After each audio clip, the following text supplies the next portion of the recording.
दोस्तों नमस्कार। मैं हिम्मत सेठ एक बार फिर आपके साथ उपस्थित हूँ बातचीत करने के लिए। दोस्तों आज बात करेंगे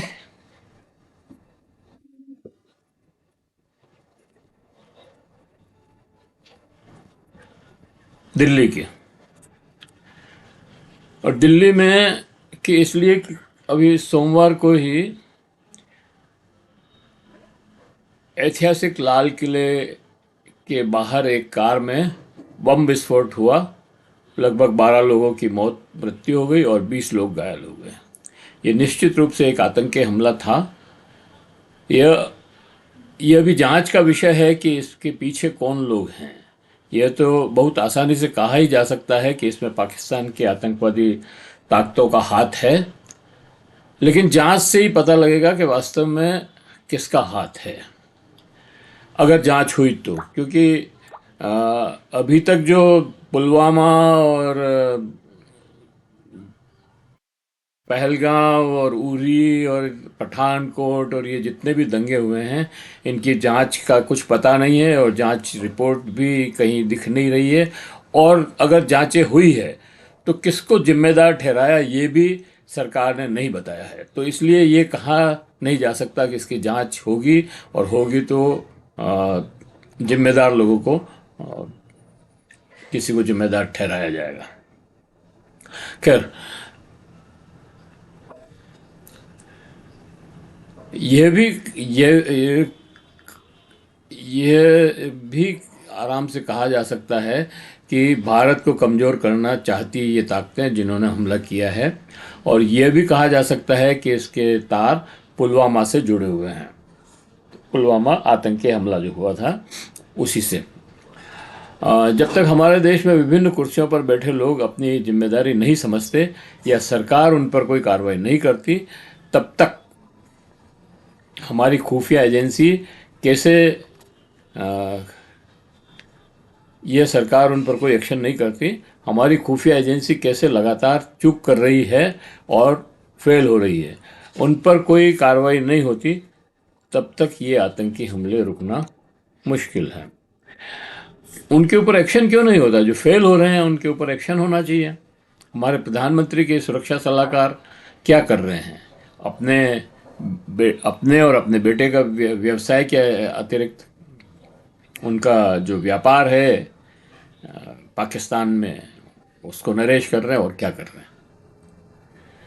क्या उनका दायित्व तो नहीं बनता कि लगातार होने वाले इन आतंकवादी हमलों को रोकने का प्रयत्न करें? और अगर फेल हो रहे हैं, वो नहीं रुक रहे हैं उनसे, तो वो इस्तीफा दें, किसी और को बनाएंगे हम सलाहकार। और हमारे गृह मंत्री क्या कर रहे हैं? अमित शाह, जिनका दायित्व है कि वे इस तरह के हमलों की जांच करवाकर उन्हें अंजाम तक पहुंचाए, पर वो कर क्या रहे हैं? विपक्षी पार्टियों को तोड़ की सरकारों को गिराने के अतिरिक्त ईडी भेजना, सरकारें गिराना, अपनी सरकार बनाना, इसके अलावा अमित शाह साहब का तो कोई काम दिख ही नहीं रहा है।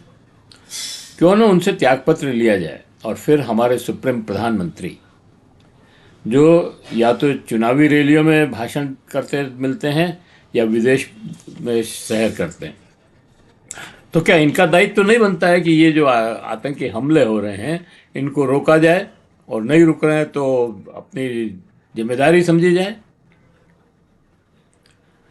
जब भी उन पर सवाल खड़े होते हैं, वो पंडित जवाहरलाल नेहरू या इंदिरा गांधी को सामने खड़ा कर देते हैं और उनकी आड़ में छुप जाते हैं, अपनी जिम्मेदारी से बच निकलते हैं।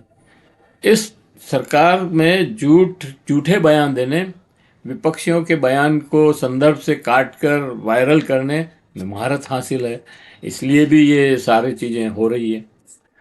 तो दोस्तों,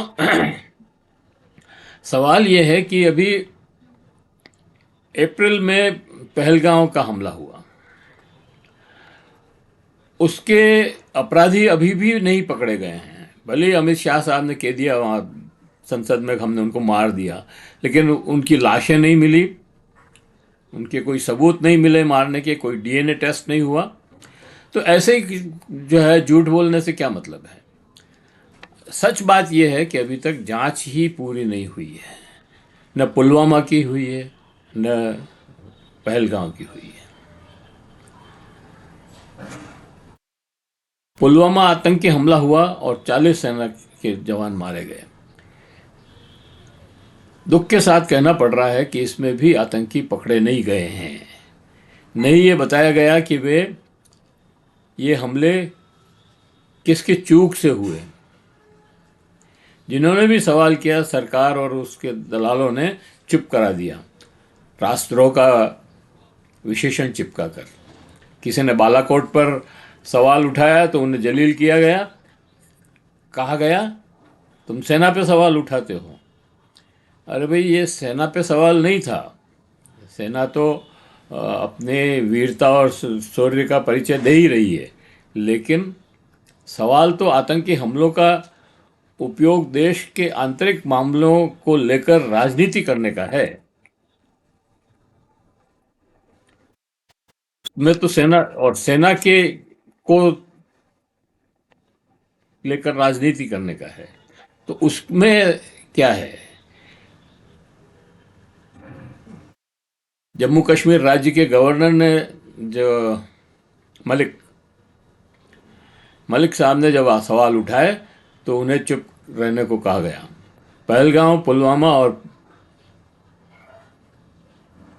पुलवामा और पहलगांव आतंकी हमले को दलगत राजनीति से जोड़कर चुनाव में लाभ लेने का औजार बनाया गया। ऑपरेशन सिंदूर इसका जीता जागता उदाहरण है। पहलगांव में 22 अप्रैल को आतंकी हमला होता है। माननीय प्रधानमंत्री नरेंद्र मोदी सऊदी अरब में होते हैं। वहाँ से अपने कार्यक्रम को अधूरा छोड़कर तत्काल वे भारत आते हैं। आना भी चाहिए, लेकिन आकर कहाँ जाते हैं? कश्मीर नहीं जाते।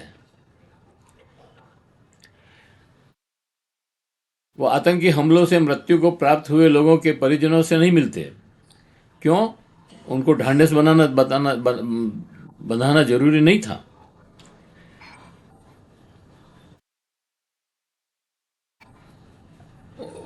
जाते कहाँ हैं? बिहार। बिहार, क्योंकि कुछ महीनों बाद वहाँ चुनाव हैं। आतंकी हमलावरों पर खूब गरजते हैं। क्यों? वोट लेना है, जनता को पोलराइज करना है। क्या यह नीति आतंकी हमलों को रोक सकती है? सवाल है, ये बड़ा सवाल है कि क्या इस नीति से हम आतंकी हमले रोक पाएंगे। सरकार बिना सोचे विचार के जनता को बरगलाने के लिए काम करती है। बैठक हुई और घोषणा हुई, सिंधु घाटी समझौता रद्द। अरे, आपके हिस्से का पानी का उपयोग आप नहीं कर पा रहे हो और जनता को खुश करने के लिए ये सख्त फैसला बता रहे हो कि हमने जो है सिंधु घाटी योजना रोक दी है। और मीडिया जो है पाकिस्तान में सूखा दिखा रहा है, नदी को सूखते हुई दिखाई और फसलें सूखती हुई दिखा दी। मतलब जैसे बोलते ही मुंह से जो है पानी रुक गया। ऐसे मूर्खतापूर्ण कामों का क्या करें।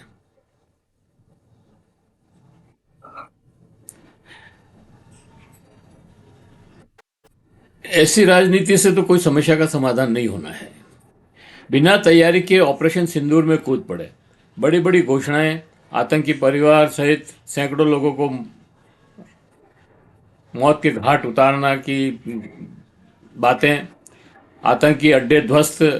मीडिया तो एक कदम और आगे, कराची और लाहौर पर कब्जा और इस्लामाबाद और पांडिचेरी के लिए रावलपिंडी के लिए कूच, इस तरह की खबरें आने लगी। लेकिन सरकार ने उनको रोका नहीं।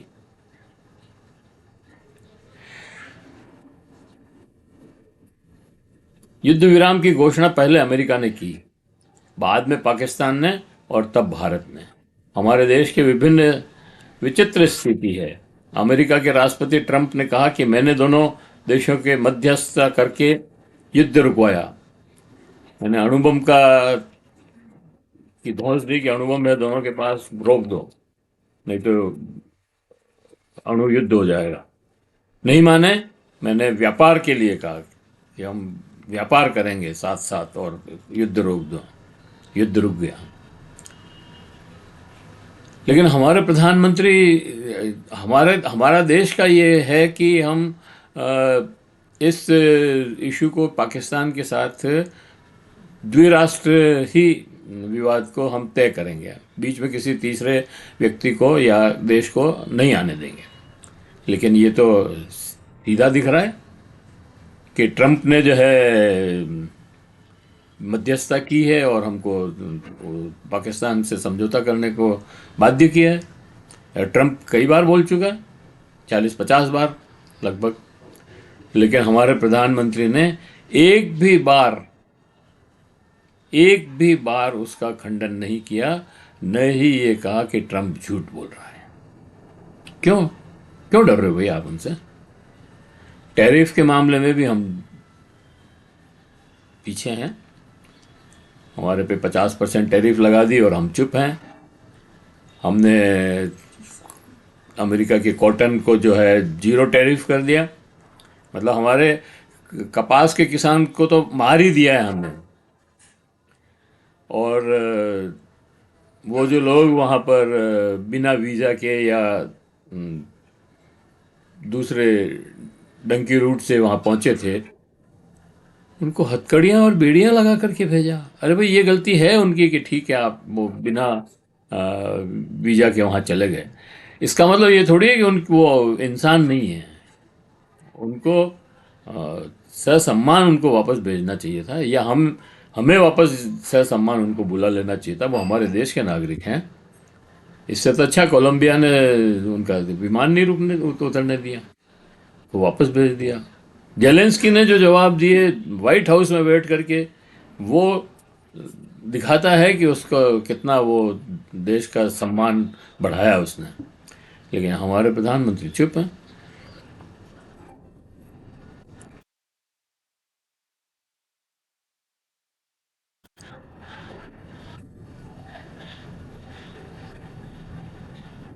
आखिर क्यों नहीं कहा? किससे डर रहे हैं आप प्रधानमंत्री जी? हमारा स्पष्ट मानना है कि यदि पुलवामा और पहलगाम आतंकी हमले की जांच होती, दोनों घटनाओं के अपराधी पकड़े जाते और न्यायालय उन्हें सजा देता, तो दिल्ली पर इस हमले की हिम्मत कोई नहीं करता। हमारा मानना है कि सरकार को अपने पर से जनता का विश्वास न उठ जाए, सरकार से जनता का विश्वास न उठ जाए, इसके लिए अपनी नीयत और नीति के में बदलाव करना चाहिए। बड़े सैन्य कदमों को अक्सर घरेलू राजनीतिक संदेश देने के लिए प्रचारित करने से बचना चाहिए। सरकारी दावे, मीडिया रिपोर्ट्स और स्वतंत्र विश्लेषण में बड़े अंतर के चलते सरकार पर नागरिकों का शक बढ़ना स्वाभाविक है। इसलिए चीज़ों को अतिरंजित करके न दिखाया जाए। कौन मानने वाला है? पाकिस्तान के साथ हमारे सिर्फ सैन्य नहीं, कूटनीतिक, आर्थिक और अंतर्राष्ट्रीय दबाव भी शामिल हैं। इसलिए कठोर ठोस नीति का सार्वजनिक नारा और रोजमर्रा की कूटनीतिक समझौते अलग अलग रखे जाने चाहिए।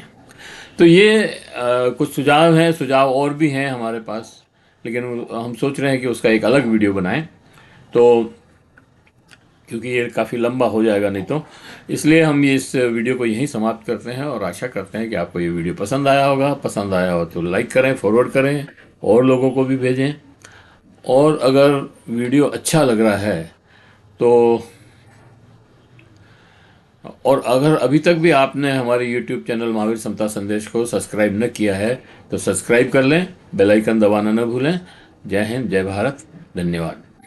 मिलते हैं फिर किसी और